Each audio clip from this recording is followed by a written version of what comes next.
What's popping, guys? Josiah Brandon here with 10-gallon fish tanks. If you're a 10-gallon fish tank fanatic, you came to the right spot. As you can see, I have 14 10-gallon tanks set up here in this room, and I have 7 more waiting to be set up. But you clicked on this video because you want to know how to set up a planted 10-gallon tank. Well, came to the right video. All right, so when setting up your 10-gallon tank, I figured there was no better place to come look than my wife's beta tank. She set this up recently. You can see it needs some tank maintenance, a little bit of algae and things growing. But this gives you a good idea of what you should be going for as a beginner when you're setting up your first planted 10-gallon aquarium. First thing you want to think about is your substrate. Are you going to be doing plants that are going to go down in the substrate and soak up nutrients through the substrate? Or are you going to do plants that are going to be glued onto like rock and wood that are going to be getting their nutrients from the water column? Okay. Most likely you're going to be doing a combination of both. Most people can use root tabs for the plants that might need to get the nutrients from the substrate, or you can use what my wife did, and that's Fluval Stratum. Fluval Stratum is great. There are a couple downsides. It can reduce your pH, might reduce water hardness a little bit, and it can cause some algae blooms if you do just Fluval Stratum. If you do a small amount of Fluval Stratum in the specific areas where you're planting plants that need to soak up nutrients from the substrate, then it's less likely to cause those negative side effects. But she would decide to go with the full-on Fluval Stratum look, which I think is really clean and looks good. Okay. Next thing you want to think about is Hardscape. I like to start with the Hardscape. So you can see that she got this driftwood and put it in the tank, middle of the tank. She then got some rocks that she liked. She played around with it in the store, found out exactly what she wanted. She measured her tank, and she found her hardscape. A combination of hardscape with plants always, in my opinion, looks really, really clean and good. If this is your first one, doing a combination is going to help you give that more professional look and really wow people when they come in and see your tank. Because most likely the goal of a planted tank is not only to make the aquarium maintenance easier, but also be an art piece. Next, you want to think about the type of plants you want to put in. A combination of tall, short plants, so background, and plants that are going to be in the foreground, so and up in front, and plants that are in the back. You kind of want a combination of both, and you want to spread them out. If you put a huge plant that grows really tall in the front, it's going to block your view. So put the taller growing plants in the back of your tank.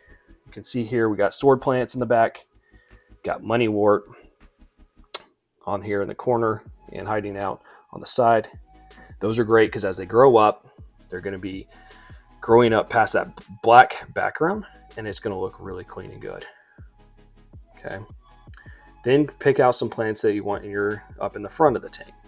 She did this tiger lotus bulb, and now this thing is absolutely exploding. She got 2 of them, and you can see they're going crazy. Look at this thing. Absolutely crazy plant. I've never seen this one before in the aquarium hobby, and my wife got it, and she always happens to pick out really, really good plants. Looks really cool.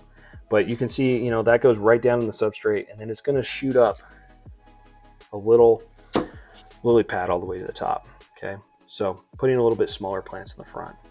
Then for grass, she did moss. Moss is really easy, great if you're planning on doing shrimp or anything that might want to eat some biofilm. Now, obviously, you can see this tank is cycling, so we're going through the algae phase right now. She needs to do some tank maintenance, but she's got the moss in there, and that's going to be great if you want to add in any type of like a grass effect, but not a lot of maintenance. You can see people use dwarf hair grass and other things like that, and they're a little bit more challenging to maintain. So as a beginner, if you're setting up your first planted tank, keep it to simple plants.